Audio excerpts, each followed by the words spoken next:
আসসালামু আলাইকুম সবাইকে। TM for medical student and doctor গ্রুপের পক্ষ থেকে স্বাগতম। সাথে আছি মোহাম্মদ সাফওয়াত ইমন। আজকে আমাদের সামনে যে টপিকটি নিয়ে আলোচনা করব সেই টপিকটি হচ্ছে sublingual dermoid cyst, thyroglossal duct cyst and branchial cyst.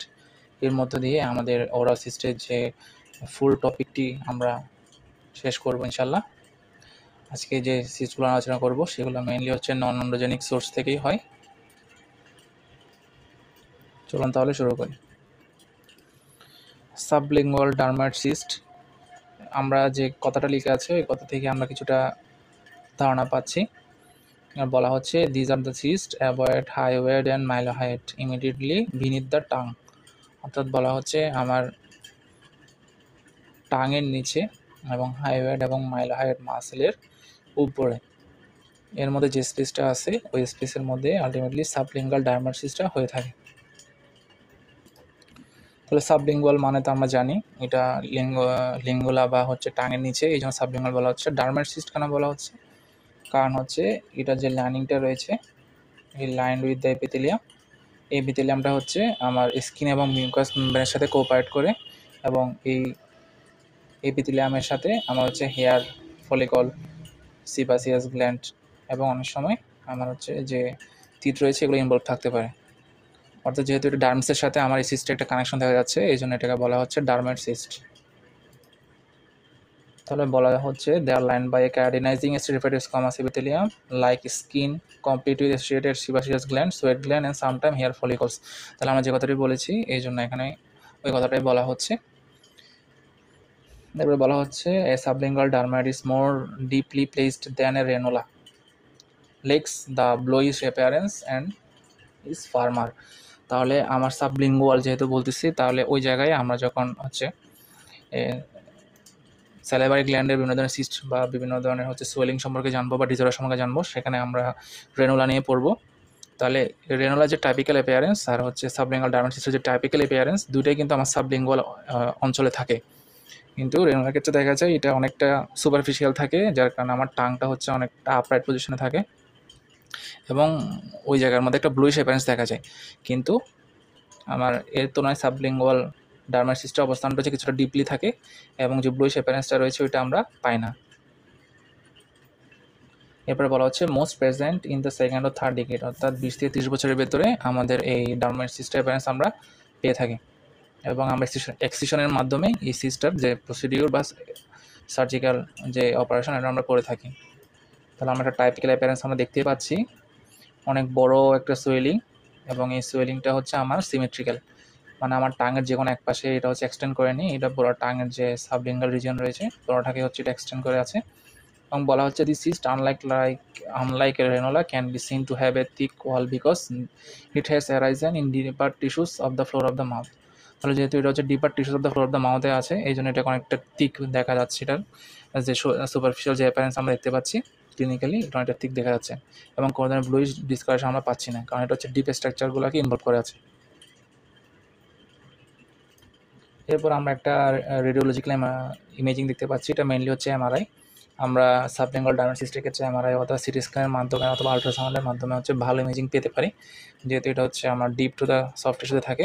এই ক্ষেত্রে আমার এক্সরেটা তেমন একটা ভালো বিম ক্রিয়েট করতে পারে না। তাহলে আমরা এই যে একটা রেডিও অপাক অপাসিটি দেখতে পাচ্ছি, এই রেডিও অপাক অপাসিটি হচ্ছে আলটিমেটলি আমার উইথ দ্য রেডিওলুসেন্ট মার্জিন একটা রাউন্ড টাইপের দেখা যাচ্ছে সেন্ট্রালি। এটা হচ্ছে আমার সাবলিঙ্গুয়াল ডার্মাটোসিসের অ্যাপিয়ারেন্স এমআরআই ইমেজিংয়ের মধ্যে। এরপরে আমরা নিচেই আরেকটা বায়োপসির মাধ্যমে হিস্টোলজিক্যাল অ্যাপিয়ারেন্স দেখতে পাচ্ছি, যেখানে বলা হচ্ছে line by a thin orthokeratinizing epithelium like that of the skin and a few islands of glandular epithelium line the wall and the lumen is filled with keratin flakes. তারা আমরা বিভিন্ন ধরনের keratin flakes দেখতে পাচ্ছি। তাহলে হিস্টোলজিতে আমরা যেটা দেখতে পাচ্ছি এটা হচ্ছে একটা সেলুলার আউটলাইন, আমরা একটা এপিথেলিয়ামের যে একটা লাইনিং দেখা যাচ্ছে এবং গ্ল্যান্ডুলার এপিথেলিয়ামের একটা ডিপ্রেশন আমরা দেখতে পাচ্ছি। পাশাপাশি আমরা যে লুমেনটা রয়েছে এই লুমেনের মধ্যে অনেকগুলো হচ্ছে ক্যারাটিন ফ্লেক্স রয়েছে। আমরা এই যে এখানে বিভিন্ন ধরনের ফ্লেক্স দেখা যাচ্ছে,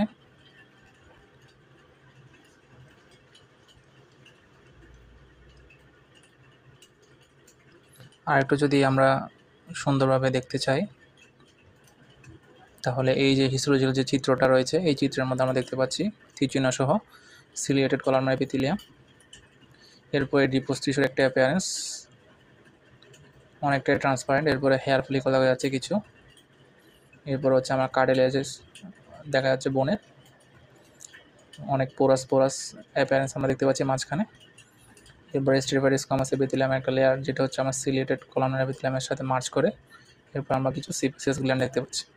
অর্থাৎ ডার্মেসিস যেহেতু হচ্ছে, তাহলে ডার্মিসের যে অংশগুলো থাকতে পারে ওগুলোর প্রত্যেকটাই হচ্ছে এই হিস্টোলজিক্যাল ছবির মধ্যে আমরা দেখতে পাচ্ছি। এবার আমরা জানবো থাইরোগ্লোসাল ডাক্ট সিস্ট নিয়ে। তাহলে এখানে বলাই হচ্ছে thyroglossal duct cyst develop from the embryological epithelium remnants of thyroglossal duct. অর্থাৎ থাইরোগ্লোসাল ডাক্টের যে এমব্রায়োলজিক্যাল রেমন্যান্ট রয়েছে ওগুলোর কোনো ধরনের হচ্ছে প্যাথোলজির কারণে আমার এই সিস্টটা ফর্মেশন হতে পারে।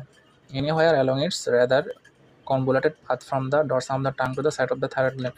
অর্থাৎ আমরা এই ফিগার যদি দেখতে পাই, তাহলে দেখা যাচ্ছে আমার টাঙের ডরসাম থেকে শুরু করে এই যে পুরোটা যে একটা কালো একটা পাথওয়ে দেখা যাচ্ছে, এই পুরো পাথওয়ে যে কোনো জায়গায় আমার হচ্ছে এই থাইরোগ্লোসাল ডাক্ট সিস্টের অ্যাপিয়ারেন্স থাকতে পারে। তো এখানে দেখা যাচ্ছে একটোপিক থাইরয়েড, অর্থাৎ হচ্ছে থাইরয়েডের যে নর্মাল পজিশন, ওই নর্মাল পজিশনে না থেকে এটা হচ্ছে অন্য যে কোনো জায়গায় যেটা পাথওয়ে আছে ওই পাথওয়ে যে কোনো জায়গায় হতে পারে। কিন্তু বলা হচ্ছে are commonest where it loops below and behind the body of the hyoid. অর্থাৎ বলা হচ্ছে এটা মেনলি আমার হচ্ছে যে হাইওয়েডের যে বডি রয়েছে এই বডি অফ দ্য হাইওয়েডের পিছনে। এই যে আমরা এখানে হাইওয়েড বোনটা দেখতে পাচ্ছি, এই হাইওয়েড বোনের হচ্ছে বডি এবং হচ্ছে বিহাইন্ডে থাকে। The path of the tract is convoluted in the adult, but in early embryo it is a short straight line. অর্থাৎ বলা হচ্ছে বয়স বাড়ার সাথে সাথে এটা একটা কমপ্লেক্স একটা পাথওয়ে ক্রিয়েট করে, কিন্তু এমব্রায়োলজিক্যাল স্টেজে এটা একটা স্ট্রেট লাইন হিসেবে কাজ করে। এরপর যদি বলি the duct forms at week 4 in utero and by 8 week it has reached the side of the normal thyroid gland.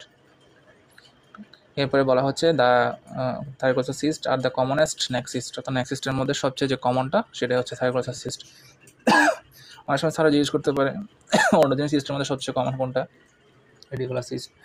নন অর্ডোজেনিক সিস্টের মধ্যে সবচেয়ে কমন কোনটা, এটা যদি বলে তাহলে আমরা বলবো হচ্ছে নেসো ইনসিসিভ ক্যানাল সিস্ট যেটা রয়েছে। এরপর আমরা যদি বলি আমাদের নেক সিস্টেমের সবচেয়ে কমন কোনটা, থাইরোগ্লোসাল ডাক্ট সিস্ট।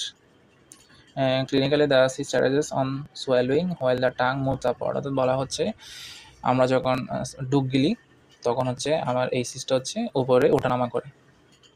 দ্য সিস্টটা line by stratified squamous epithelium or respiratory epithelium. যদি রেসপিরেটরি একটার সাথে একটা লিঙ্ক আপ থাকে তাহলে সিলিয়েটেড কলামনার এপিথেলিয়াম আমরা দেখতে পাই। The sister removed surgically with the body of the hyoid bone and tissue along the line of the tract down to the gland to ensure that all remnants and any ectopic gland are removed. অর্থাৎ বলা হচ্ছে আমরা যখন পুরো সিস্টটা remove করবো তখন হাইওয়েড বোনের যে বডিটা আছে সেটা সহ আমরা রিমুভ করে ফেলবো, এবং ট্র্যাক্টের যে লাইনিংটা আছে ওই লাইনিংটা সহ আমরা কী করে ফেলি, রিমুভ করে ফেলি, যাতে করে কোনো ধরনের রেমনেন্টস না থাকে এবং রিকারেন্স হওয়ার চান্স না থাকে। এখানে আমরা একটা চিত্র দেখতে পাচ্ছি থাইরোগ্লোসাল সিস্টের। তাহলে এই যে আমার একেবারে নেকের যে মিড পোর্শনটা রয়েছে ওই জায়গায় একটা আমরা সোয়িং দেখতে পাচ্ছি, এবং আমরা যখন সোয়েলে করতে পেশেন্টকে ডুব গিলতে পারি তখন এটা হচ্ছে আমার উপরে দিয়ে নিচে ওঠানামা করে। এবার আমরা জানবো হচ্ছে ব্রাঙ্কিয়াল সিস্ট নিয়ে। তাহলে ব্রাঙ্কিয়াল সিস্টটা মেনলি হচ্ছে আমাদের যে ডেভেলপমেন্টাল যে হচ্ছে স্টেজ রয়েছে ওই স্টেজের ক্ষেত্রে যে ব্রাঙ্কিয়াল আর্চের যে ফর্মেশনটা, ওই ফর্মেশনটা মেনলি হচ্ছে আমার যে 5 ফেরেঞ্জিয়াল আর্চ রয়েছে ওই ফেরেঞ্জিয়াল আর্চ থেকে আলটিমেটলি হয়ে থাকে। তাহলে বলা হচ্ছে the 5 pharyngeal arches develop between weeks 2 to 6 in utero and gives rise to many structures in the head and neck. Failure of fusion of the arches can leave embryological remnants in the neck that can give rise to branchial cyst. অর্থাৎ বলা হচ্ছে আমার যখন এই যে আর্চের যে হচ্ছে fusion হচ্ছে, এই ফিউশনটা যদি কোনো কারণে হচ্ছে আমার অবস্ট্রাকশন বা ফেলিওর হয়ে থাকে তখন হচ্ছে যে রেমন্যান্টস থাকে ওই রেমন্যান্টস থেকে ব্রাঙ্কিয়াল সিস্টটা হতে পারে। The commonest is the second branchial arch cyst, which is visible externally at the anterior border of the sternocleidomastoid muscle.